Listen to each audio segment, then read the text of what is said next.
প্রিয় শিক্ষক মণ্ডলী, আসসালামু আলাইকুম। আশা করি আপনারা সবাই ভালো আছেন। যে যেখানে বসে আমার এই খবরটি দেখছেন সবাইকে জানাচ্ছি স্বাগতম, এবং আমার চ্যানেলে যারা নতুন অবশ্যই চ্যানেলটিকে সাবস্ক্রাইব করবেন। প্রিয় শিক্ষক মণ্ডলী, স্বতন্ত্র ইবতেদায়ী মাদ্রাসার জনবল কাঠামো নীতিমালা প্রকাশ। গতকালকে এই খবরটি প্রকাশিত হয়েছে, ইবতেদায়ী মাদ্রাসার জনবল কাঠামো নীতিমালা প্রকাশ, এবং এটি স্বতন্ত্র, কথাটাই হচ্ছিল স্বতন্ত্রভাবে। খুব গুরুত্বপূর্ণ একটি নিউজ। শিক্ষা মন্ত্রণালয় কারিগরি ও মাদ্রাসা শিক্ষা বিভাগ এই নীতিমালা প্রকাশ করেছে। চলুন শিক্ষক মণ্ডলী আমরা ভিতরে গিয়ে দেখে আসি। স্বতন্ত্র ইবতেদায়ী মাদ্রাসার স্থাপন, পাঠদান, জনবল কাঠামো ও এমপিও নীতিমালা প্রকাশ করা হয়েছে। এতে মাদ্রাসা স্থাপনের জন্য এলাকা ভেদে দূরত্ব, জমির পরিমাণ ও ব্যক্তির নামে নামকরণের জন্য নির্দিষ্ট ফি বেঁধে দেওয়া হয়েছে। একই সঙ্গে পাঠদানের অনুমতির জন্য মাদ্রাসার ভবন, তহবিল ও পাঠাগার সংক্রান্ত শর্ত উল্লেখ করা হয়েছে। আর স্বীকৃতির জন্য এলাকা ভেদে শিক্ষার্থীর সংখ্যা, পরীক্ষায় অংশগ্রহণ ও বার্ষিক পরীক্ষার প্রতি শ্রেণীতে পাশ করলে শর্ত তাও জুড়ে দেওয়া হয়েছে। এছাড়া শিক্ষক কর্মচারী নিয়োগের যোগ্যতা, অভিজ্ঞতা ও বেতন স্কেল নির্ধারণ করা হয়েছে। বুধবার শিক্ষা মন্ত্রণালয় কারিগরি ও মাদ্রাসা শিক্ষা বিভাগ এই নীতিমালা প্রকাশ করেছে। প্রতিষ্ঠান এমপিওভুক্ত শর্তাবলীতে উল্লেখ করা হয়েছে, মাদ্রাসার শিক্ষা বোর্ড কর্তৃক প্রতিষ্ঠানের হালনাগাদ স্বীকৃতি থাকতে হবে। এই নীতিমালার পরিশেষটি ক, খ ও গ প্রদত্ত শর্ত পূরণ করতে হবে। সংশ্লিষ্ট প্রতিষ্ঠানে জনবল কাঠামো অনুযায়ী শিক্ষক কর্মচারী নিয়োজিত থাকবে। প্রিয় শিক্ষক মণ্ডলী, আসলে বিস্তারিত আছে অনেকটাই। আপনারা এটা চেয়ে আপনারা নীতিমালাটা নামিয়ে নেবেন। আমি নীতিমালাটা একটু দেখাচ্ছি আপনাদেরকে। আপনাদের আমার চ্যানেল ডেসক্রিপশনে আপনাদের একটা লিঙ্ক দিয়ে দেবো, সেখানে আপনারা দেখবেন গণপ্রজাতন্ত্রী বাংলাদেশ সরকার কারিগরি ও মাদ্রাসা শিক্ষা বিভাগ, শিক্ষা মন্ত্রণালয়, ওখানের একটি পিডিএফ, একটি 22 পেজের একটি পিডিএফ আপনারা আপলোড করেছেন।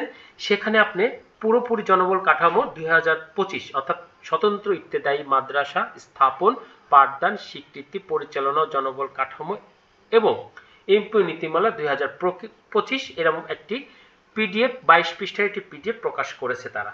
বিভিন্ন কথাবার্তা আছে। তা আমি আপনাদের একটু শেষের দিকে যাই।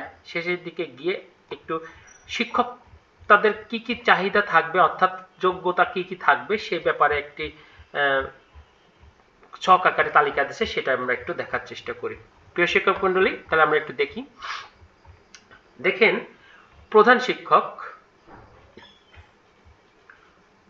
পরিশিষ্ট ঘ, এখানে ইবতেদায়ী মাদ্রাসার শিক্ষক কর্মচারীদের জন্য নিয়োগ, যোগ্যতা, অভিজ্ঞতা ও বেতন স্কেল।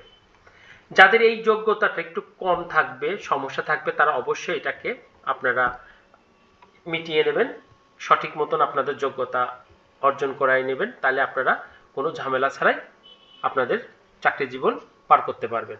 প্রধান শিক্ষক থাকবে একজন, গ্রেড হবে 10ম গ্রেড, 16,000 টাকা তাদের স্টার্টিং থাকবে। সর্বোচ্চ 35 বছরের সীমানা থাকবে। সরাসরি নিয়োগের ক্ষেত্রে এখানে দাখিল, আলিম, ফাজিল পরীক্ষার ন্যূনতম জিপিএ 2.5 থাকবে। এছাড়া আরো ইত্যাদি আছে। প্রিয় শিক্ষক মণ্ডলীরা কিছু মনে করবেন না, একটু নিজেরা একটু ডাউনলোড করে এই পেজটা একটু দেখে নেবেন। তা আমি একটু ছোট ছোট করে ধীরে ধীরে একটু নিচে যাই।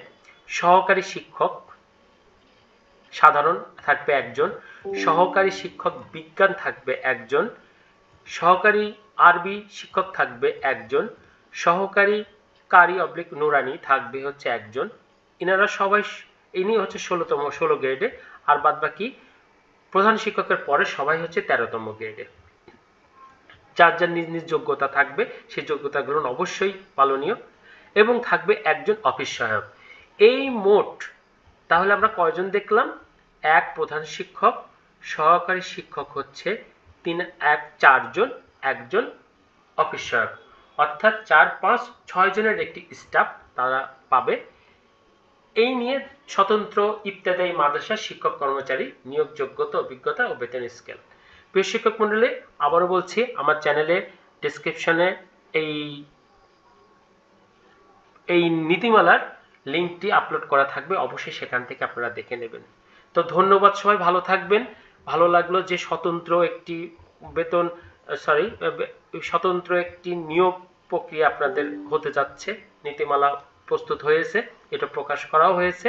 এখন আপনাদের এই নীতিমালাটা সুন্দর মতো বাস্তবায়ন হলে এটা আমাদের কাম্য। ধন্যবাদ, সবাই ভালো থাকবেন। আমার চ্যানেলে যারা নতুন প্রিয় শিক্ষক মন্ডলী, অবশ্যই চ্যানেলটিকে সাবস্ক্রাইব করবেন, আর আপনাদের কাছে বিনীত অনুরোধ থাকবে অবশ্যই একটি করে লাইক দিবেন। ধন্যবাদ, সবাই ভালো থাকবেন।